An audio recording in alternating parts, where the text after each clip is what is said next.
আসসালামু আলাইকুম ওয়া রাহমাতুল্লাহ। প্রিয় শিষ্যবৃন্দ, আজকের ক্লাস আমরা নবম শ্রেণীর বার্ষিক পরীক্ষা 2024 সালের ইংরেজি এর স্পেশাল মডেল টেস্ট 6 এর পার্ট সি নিয়ে আলোচনা করব।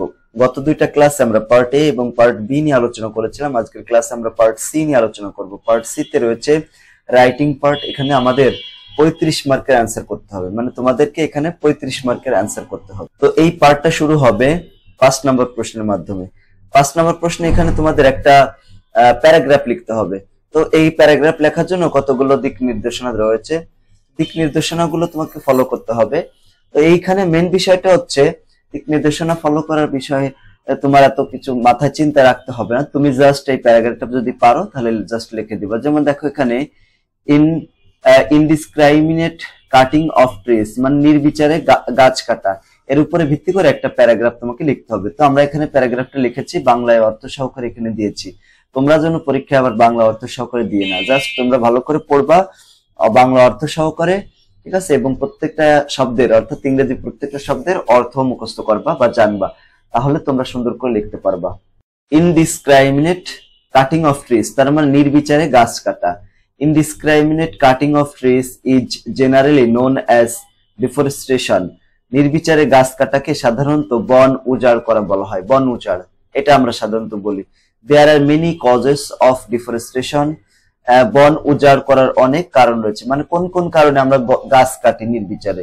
Such as using trees for fuel, যেমন জ্বালানির জন্য গাছ ব্যবহার করা হয়। আমরা গ্রামের দিকে, শহরের দিকে তো গ্যাস দিয়ে রান্না করা হয়, কিন্তু গ্রামের দিকে প্রায় প্রত্যেকটা বাড়িতেই কিন্তু কাঠের রান্না হয়, পাশাপাশি গ্যাসেরও হয়, কিন্তু প্রায় মনে করো একদম পুরাপুরি যদি বলো তাহলে 90% বাড়ি, তার চেয়েও বেশি বাড়িতে হচ্ছে কাঠ দিয়ে জ্বালানো হয়, রান্না টান্না করা হয়। Making more land available for housing and urbanisation, মানে আবাসন এবং নগরায়নের জন্য আরো বেশি পরিমাণ জমি তৈরি করার জন্য, ঠিক আছে? Harvesting timber to create commercial items such as paper, furniture and homes, creating ingredients that are highly prized consumer items such as the oil from palm trees, and creating room for cattle ranching etc. এখানে বলেছে যে জমি, এই যে নগরায়নের জন্য এবং আবাসনের জন্য আরো জমি তৈরি করার জন্য, কাগজ, আসবাবপত্র, ঘরের মতো বাণিজ্যিক আইটেম তৈরির জন্য কাঠ সংগ্রহ করা হয়। তৈরি করা যে উপাদানগুলো অত্যন্ত বেশি মূল্যবান সেই ভোক্তা আইটেম, যেমন দেখো পাম গাছের তেল, রুম তৈরি করা, গবাদি পশু পালনের জন্য, মানে গবাদি পশু পালনের জন্য রুম তৈরি করা, এই সমস্ত কারণেও গাছপালা কাটা হয়, ঠিক আছে? তারপর দেখো cutting down trees is necessary to produce would for construction, paper and other applications, but cutting down trees indiscriminately can potentially lead to negative impacts on the environment as a whole. নির্মাণ, কাগজ এবং কাঠ তৈরির জন্য গাছ কাটা প্রয়োজন, অন্যান্য অ্যাপ্লিকেশন, কিন্তু নির্বিচারে গাছ কাটা সম্ভাব্য নেতিবাচক প্রভাব হতে পারে সামগ্রিকভাবে পরিবেশের উপরে। ফার্স্ট অফ অল, প্রথমত, main, birds and animals all are facing various natural adversities such as greenhouse effect, drought, flood etc. প্রথমত পশু পাখি, তারপরে পশু পাখি সবই কি করে, মানুষ পশু পাখি তারপর সবই কি করে, নানা প্রাকৃতিক দুর্যোগের মোকাবেলা করছে, প্রতিকূলতা, যেমন দেখো গ্রিন হাউস প্রভাব, খরা, বন্যা, এগুলা।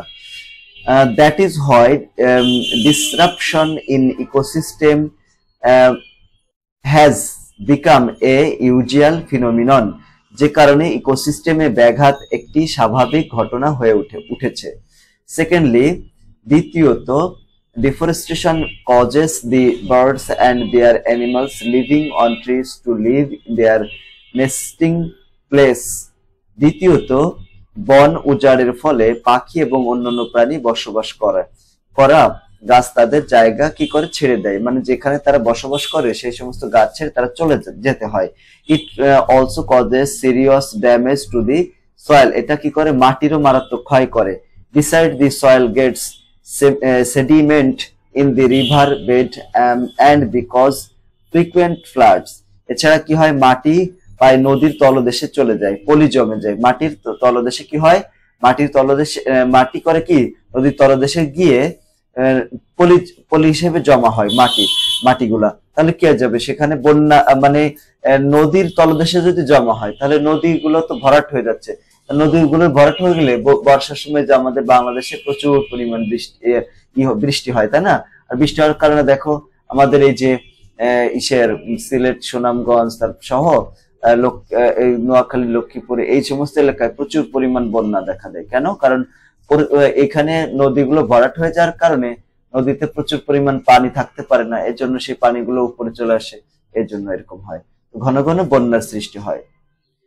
For want of trees, the event of little rain and rainliness also occurs, and the drought appears with the red signal of fine.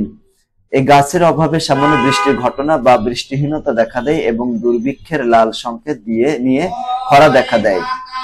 Moreover, তাছাড়া deforestation causes the rise of carbon dioxide in the atmosphere. তাছাড়া বন উজাড়ের ফলে বায়ুমণ্ডলে carbon die অক্সাইডের উত্থান ঘটে, and hence greenhouse effect shows its dire consequences, arising the question of manifold natural disasters. এখানে কি হয় দেখো, এই যে বায়ুমণ্ডলে কার্বন ডাই অক্সাইডের বেড়ে যায় এবং তাই গ্রিন হাউস প্রভাব বহুগুণ প্রাকৃতিক দুর্যোগের প্রশ্ন কি করে উত্থাপিত হয়, মানে প্রাকৃতিক দুর্যোগ বেশি হয়ে যায় এবং ভয়াবহ পরিণতি দেখায়। তো এটা হচ্ছে আমাদের 5 নম্বরে যে প্যারাগ্রাফটা দিয়েছিল সেটা শেষ করলাম ইনশাআল্লাহ। এরপরে আমরা এখন আলোচনা করব 6 নম্বর। 6 নম্বরে আমাদের যেটা করতে হবে, দেখছো এখানে তোমরা কি দেখতে পাচ্ছ বলো তো, ভেন ডায়াগ্রাম দেখতে পাচ্ছ, তাই না?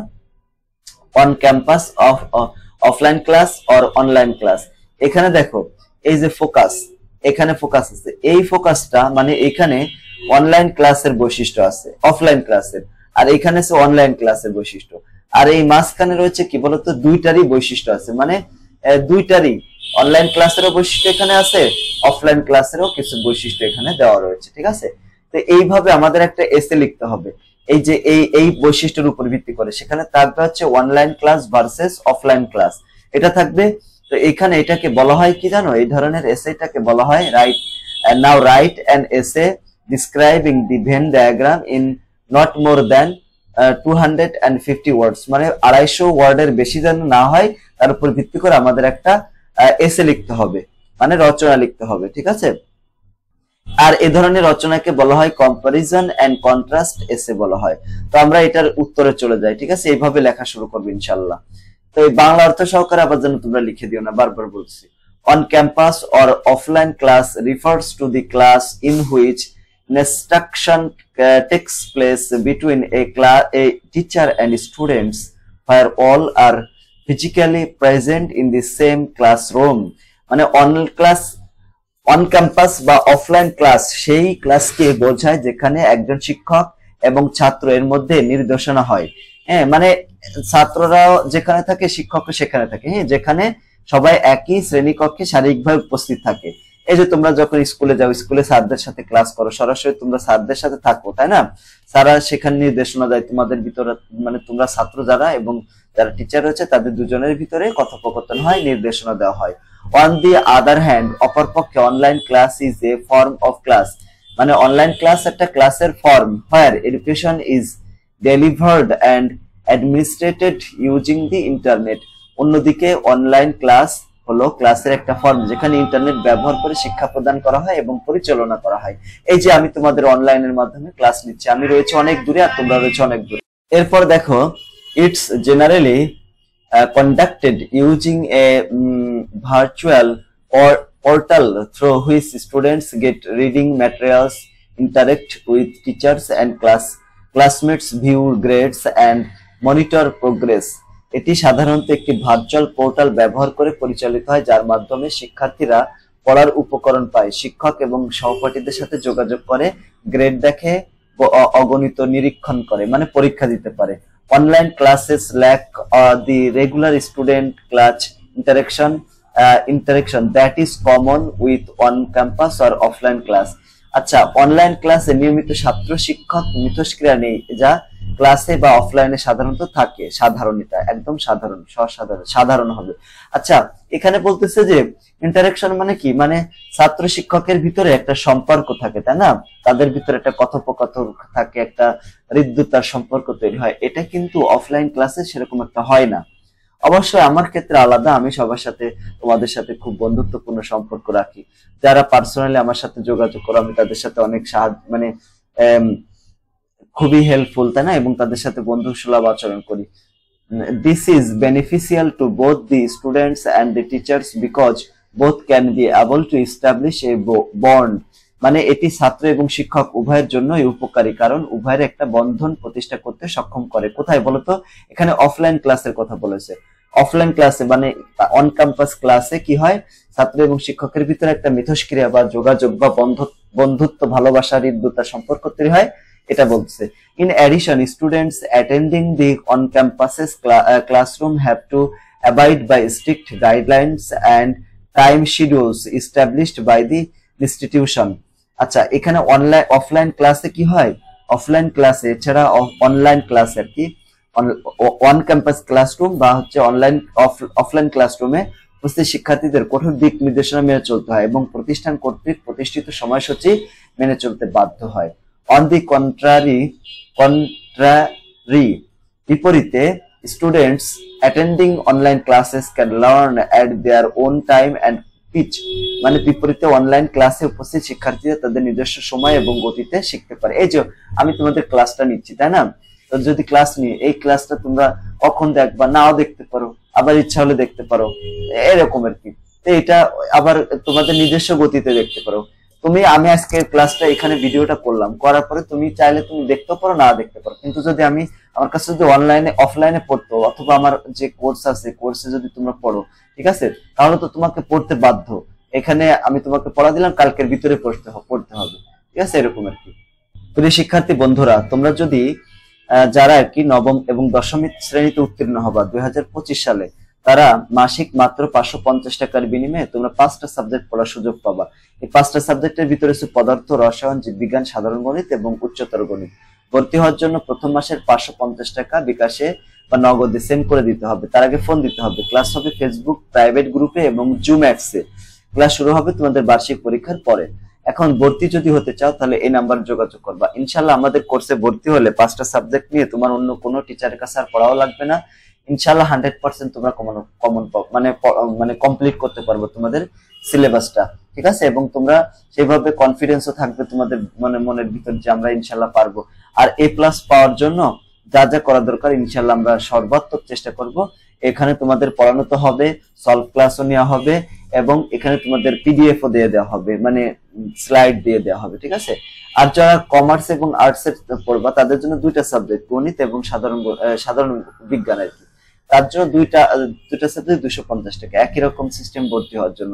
আর তোমরা যদি কেউ ঢাকার ভিতরে থাকো, ঢাকার রামপুরা, বাড্ডা বলতে মেরুল বাড্ডা, উত্তর বাড্ডা, দক্ষিণ বাড্ডা, তারপরে DIT প্রজেক্ট, এরপরে বনানী, বনশ্রী, গুলশান, এরপরে রয়েছে তোমার আফতাবনগর, আশেপাশে যদি কেউ থাকো রামপুরা, মতিঝিল, ঠিক আছে, আশেপাশে যারা থাকো উত্তরা, ঠিক আছে না, এরপরে মালিবাগ, এই আশেপাশে যদি কেউ থাকো তাহলে আমাদের এইখানে কোর্সে সরাসরি ভর্তি হতে পারো, মানে অফলাইন ব্যাচে। এখানে 70 পশ্চিম মেরুলবাড্ডা, ঢাকা 1212। এখানে প্রথমে তোমাকে মেরুলবাড্ডা আসতে হবে, মেরুলবাড্ডা পশ্চিম মেরুলবাড্ডা নামতে হবে।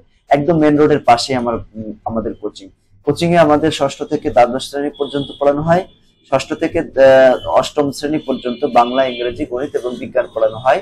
2000 টাকা নেওয়া হয় ফি। আর নবম দশম শ্রেণীর ভিতরে বিজ্ঞান, মানবিক এবং বাণিজ্য বিভাগ রয়েছে। বিজ্ঞান বিভাগের জন্য 3000 টাকা, মানবিক বিভাগের জন্য 2000 টাকা, বাণিজ্য বিভাগের জন্য 2500 টাকা নেওয়া হয়। আর এইচএসসির যে সাবজেক্ট গুলো আছে, বিজ্ঞান বিভাগ, পদার্থ, রসায়ন, উচ্চতর গণিত, তারপরে জীববিজ্ঞান এবং ICT, মানে 5টা সাবজেক্ট পড়ানো হয় 4500 টাকার বিনিময়ে। তো এখানে যদি পড়তে চাও তাহলে সরাসরি চলে আসতে পারো। তারপরে another advantage of the on-campus class is that students are rarely provided with the course material by their teachers. আচ্ছা, rarely মানে কি, কম ভাবে, মানে কম, সাধারণত অনেকটা কম। ক্লাসের সুবিধা হলো তাদের শিক্ষকরা ছাত্রদের খুব কমই কোর্সের উপকরণ সরবরাহ করে। They are expected to take their own notes and preserve them and use them late on in their studies. এখানে তারা তাদের নিজস্ব নোট নেবে এবং সেগুলো সংরক্ষণ করবে এবং তাদের পরবর্তীতে তাদের পড়াশোনার ব্যবহার করবে বলে আশা করা হচ্ছে। ঠিক আছে। In contrast online students are provided with class materials in the form of video or audio. বিপরীতে অনলাইন শিক্ষার্থীদের ভিডিও বা অডিও আকারে কোর্স সরবরাহ করা হয়, উপকরণ সরবরাহ করা হয়। এরপরে generally every problem of a students can be solved on a campus class, whereas it is not possible in online class. সাধারণত ক্লাসের মানে ক্যাম্পাসের ক্লাসে শিক্ষার্থীদের প্রতিটি সমস্যার সমাধান করা হয়, যেখানে এটি একটি অনলাইন ক্লাসে সমস্যা হচ্ছে না। এই যে আমি তোমাদের এখন দেখাচ্ছি। অবশ্যই আমাদের অফলাইন যে ব্যাচটা রয়েছে মানে এইখানে অথবা এখানে আমাদের যে কোর্সগুলো রয়েছে এখানে পড়লে তোমরা আসলে প্রশ্ন করতে পারবে সরাসরি। ঠিক আছে। In of course A offline class students are not associated with computers and internet, and they cannot enjoy the facilities of text, radio, image, animation, streaming video that is usual with online classes. অবশ্যই offline ক্লাসে শিক্ষার্থীদের computer এবং internet দিয়ে সহায়তা করা হয় না এবং তারা টেক্সট, রেডিও, তারপরে ছবি, অ্যানিমেশন, স্ট্রিমিং ভিডিওর সুবিধা উপভোগ করতে পারে না, যা স্বাভাবিক অনলাইন ক্লাসে থাকে। দি সাম আপ, পরিশেষে বা সংক্ষেপে উপসংহারে, both the classes have some merits and demerits. উভয় শ্রেণীরই কিছু গুণ এবং অপূর্ণতা রয়েছে, অগুণ মানে বেগুণ রয়েছে, তাই না, এরকম বা অভাব। Which one we take depends on our preference and convenience. কোনটি আমরা গ্রহণ করব তা নির্ভর করে আমাদের পছন্দ এবং সুবিধার উপরে। তো এরপরে 7 নম্বর প্রশ্ন চলে যাচ্ছি। 7 নম্বর প্রশ্নে আমাদের যেটা করতে হবে, এখানে একটা আমাদের কি দেবে বলতো, টেক্সট দেবে বা হচ্ছে গল্প দেবে বা একটা লেখা দেবে। সেই লেখা থেকে আমাদের এরকম একটা চক্রণ করতে হবে। ওই লেখা থেকে আমাদের elements of an explanatory text এখানে লিখতে হবে, আর সেই এক্সপ্লানেটরি টেক্সটটাকে ব্যাখ্যা করতে হবে এরকম ভাবে। আচ্ছা, এটা আমরা এখন করব। তার আগে এটা একটু পড়ি। যেমন এখানে দেখো, how the water cycle works, কিভাবে ওয়াটার সাইকেল মানে কি, জলচক্র বা পানি চক্র। The water cycle is a continuous process where water moves between the earth surface and the atmosphere. হ্যাঁ, জলচক্র হলো বা পানি চক্র হলো একটি ক্রমাগত প্রক্রিয়া যেখানে জল পৃথিবীর পৃষ্ঠ এবং বায়ুমণ্ডলের মধ্যে চলাচল করে। First water evaporates from ocean, lakes and rivers due to heat from the sun. প্রথমত কি হয়, সূর্যের তাপের কারণে সমুদ্র, হ্রদ এবং নদী থেকে জল কি হয়, বাষ্পীভূত হয়ে যায়। It rises into the atmospheres as water vapour. এটা কি করে, এটি জলীয় বাষ্প হিসেবে বায়ুমণ্ডলে ভেসে চলে যায়। দেন অ্যাজ দি ভ্যাপর কুলস, তারপরে এই যে বাষ্পটা ঠান্ডা হয়ে যায়। ইট কনডেন্সেস ইনটু ক্লাউডস, এটা কি হয়, তারপরে এই বাষ্পটা ঠান্ডা হয়ে যায় এবং মেঘে পরিণত হয়। when the clouds become heavy, যখন মেঘ ভারী হয়ে যায়, ভারী হয়ে গেলে কি হয়, ভারী হয়ে যায়, become heavy, the water falls back to earth as precipitation like rain or snow. এখানে তখন কি হয়, বৃষ্টি বা তুষারের মতো বৃষ্টিপাত হিসেবে জল পৃথিবীতে ফিরে আসে। ঠিক আছে।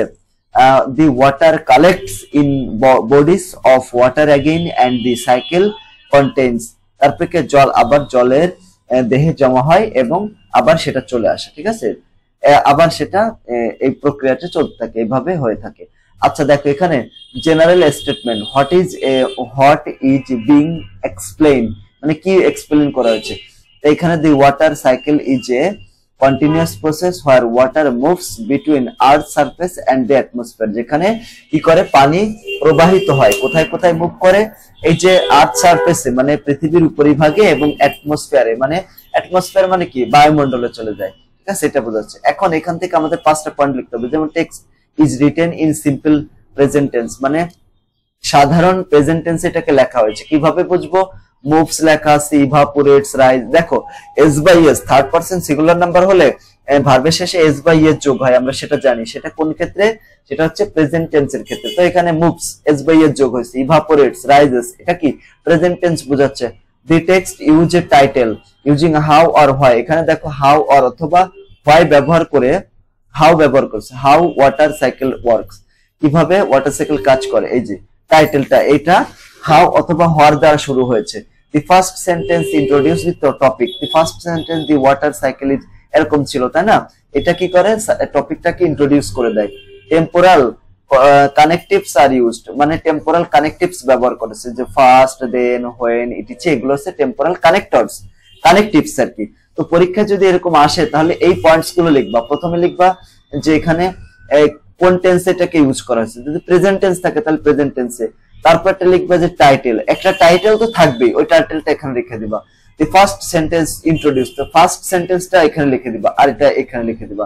সবগুলোর ক্ষেত্রে যেন মনে থাকে। কানেকটিভস, তারপরে লিখবা কানেকটিভস, কানেকটিভের ভিতরে দেন, হোয়েন, এইগুলো যেগুলো আছে ওইগুলো লিখে দিবা। আর ইনক্লুডস এক্সাম্পলস, এক্সাম্পলস এর ভিতরে আছে, মানে এখানে কতগুলো এক্সাম্পল আছে। হ্যাঁ, when the clouds become heavy the water falls back to earth as precipitation like rain, যেমন রেইন এবং স্নোর মতো, এরকম যে উদাহরণগুলো আছে সেই উদাহরণগুলো এখানে উল্লেখ করে দিতে হবে। তো আলহামদুলিল্লাহ আমরা এখানে 6 নাম্বার যে মডেল কোশ্চেনটা ছিল সেগুলো আমরা আলোচনা করলাম। ইনশাআল্লাহ পরবর্তী ক্লাসে আমরা 7 নাম্বার মডেল কোশ্চেনটা আলোচনা করব। তো আজকের ক্লাসটা তোমাদের কাছে কেমন লাগে সেটা একটু কমেন্ট করে জানিয়ে দিও কষ্ট করে।